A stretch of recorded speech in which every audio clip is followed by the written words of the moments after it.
Hello students, मैं हूं सुजाता चौहान और आप सभी का अपनी ऑनलाइन टीचिंग क्लासेस में एक बार फिर स्वागत करती हूं।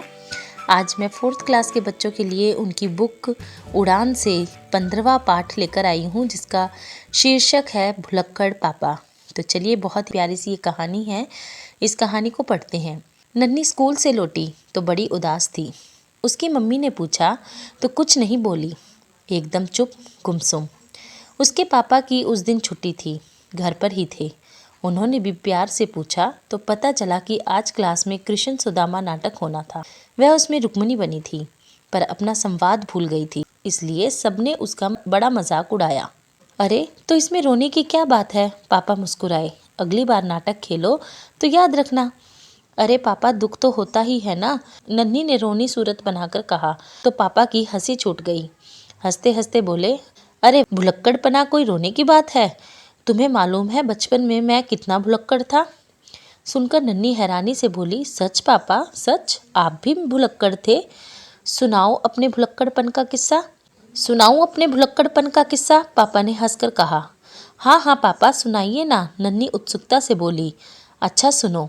और फिर पापा ने लगा दी अपने बचपन की ओर एक लंबी छलांग।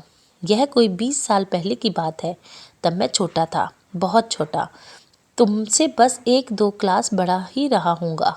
एक दिन मेरी माँ यानी तुम्हारी दादी ने मुझे दही लाने के लिए 10 रुपये दिए। घर में मेहमान आए थे और उनके लिए दही की लस्सी बनानी थी। सस्ते का ज़माना था, तब 10 रुपये में बहुत चीज़ें आ जाती थी। चलने लगा तो बड़े भैया ने कहा, चंदर जरा जलेबी भी लेते आना। घर से निकलने वाला था कि पिताजी को कुछ याद आया और बोले, अगर केले अच्छे मिले तो 1 दर्जन केले भी लेते आना। और उन्होंने एक छोटा सा थैला मेरे हाथ में पकड़ा दिया। तब तक दीदी भी बोली, मुन्ना स्टेशनरी वाले से एक अच्छा सा पेन ले आना, मेरा पेन भी टूट गया है, मुझे होमवर्क भी करना है।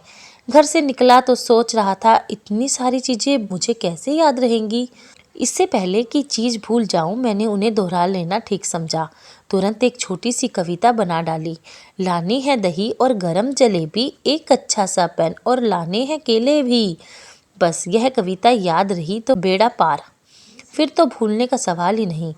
फिर मज़े में कविता की ये पंक्तियाँ दोहराता हुआ आगे बढ़ता गया। बाजार आ चुका था। अभी मैं सीताराम हलवाई की दुकान की ओर बढ़ने ही वाला था कि देखा एक जगह बड़ी भीड़ लगी हुई थी। मैंने उत्सुकता से देखा, भालू वाला भालू नचा रहा था और भालू नाच नाच कर ऐसे मज़े के खेल दिखा रहा था कि क्या कहने। बस फिर क्या था, मैं भी खेल देखने में लग गया। खेल खत्म होते ही मुझे जेब में पड़ा 10 का नोट याद आया, मगर कौन कौन सी चीज़ें लानी थी ये बात तो दिमाग से उतर चुकी थी। मैंने याद करने की बहुत कोशिश की, मगर दिमाग खाली, एकदम खाली। वहाँ तो भालू का नाच और तमाशा बसा हुआ था। सामने केले वाला ठेले पर केले बेच रहा था, खूब बढ़िया पके हुए पीले पीले केले। देखकर मुझे याद आया, अरे हाँ, केले ले जाने थे। मैंने उसे 10 का नोट पकड़ाया, कहा, भाई केले दे दो। उसने पूछा, कितने केले? क्या पूरे 10 रुपये के चाहिए? मैंने कुछ सोचा, फिर कहा, ठीक है दे दो। केले वाले ने 4 दर्जन केले निकाले और बोला, लाओ, कहाँ है थैला? मैंने थैले में केले रखे और घर आ गया। रास्ते में उधेड़ बुन चल रही थी। केले के अलावा और क्या लाना था, मगर कुछ याद ही नहीं आ रहा था। घर पहुंचते ही मैंने झट से केले वाला थैला पिताजी के हाथ में पकड़ाया और अपने पढ़ने वाले कमरे में खिसक जाना चाहा। तब तक माँ आ गई। बोली, दही कहाँ है चंदर? मेहमान तो कब के चले गए, तुम कहाँ फंस गए थे? भैया ने मानो सूंघ कर कहा, जलेबी तो कहीं नजर ही नहीं आ रही।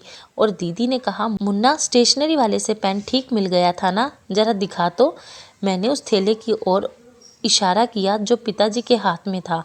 फिर सबसे पिंड छुड़ाकर सीधा अपने कमरे में आ घुसा और कमरा बंद कर लिया और सोचने लगा कि बाहर कितना मेरा मजाक उड़ाया जा रहा होगा।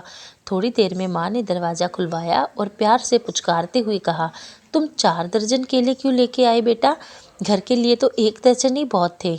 अब बाकी 3 दर्जन या तो तुम खाओ या फिर अपने दोस्तों को बुलाकर खिलाओ, वरना खराब। माँ, अभी पीछे भालू वाला आ रहा है, क्या मैं भालू को खिला दूँ? माँ की आंखों में हैरानी थी।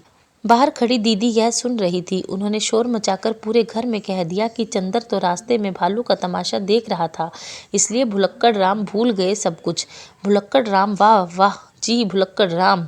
घर भर में मेरा मजाक बना और दोस्तों को पता चला तो उन्होंने भी खूब मज़े लिए। कई सालों तक मेरा यही नाम चलता रहा, भुलक्कड़ राम भोलू राम, भुलक्कड़ राम भोलू राम।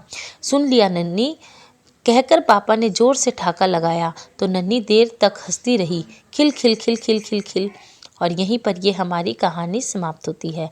बच्चों, इस कहानी से हमें शिक्षा मिलती है, हास्य और विनोद जीवन का आनंद बढ़ाते हैं। इसलिए आपको बुरा नहीं मानना चाहिए छोटी छोटी बातों का। और इस पाठ के अभ्यास के साथ आपसे जल्द ही दूसरी वीडियो में मिलूंगी। तब तक के लिए आप सभी का धन्यवाद।